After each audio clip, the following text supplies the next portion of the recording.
Around 11:29 p.m. yesterday, we received a call of shots fired in the area of Felicity Street and Sophie Wright Place. Our officers responded within 4 minutes.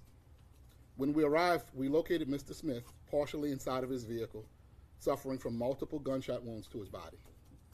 He was later pronounced dead on the scene. We also found his wife, who had been shot to the right leg.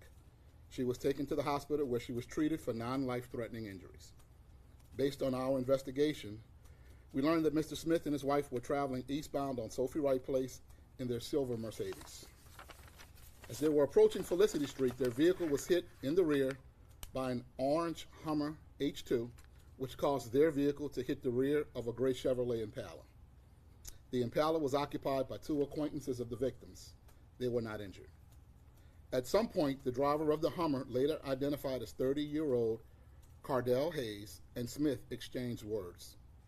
Shortly afterwards, Hayes produced a handgun and opened fire on Smith and his wife. No one else was injured in the gunfire. Cardell Hayes stayed on the scene until the police arrived. He was immediately detained and questioned and later brought to central lockup, where he was booked with second-degree murder.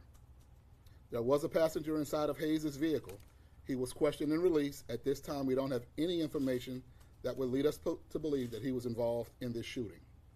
Our investigation continues as to motive of this shooting and whether or not Smith and Hayes knew each other prior to this incident.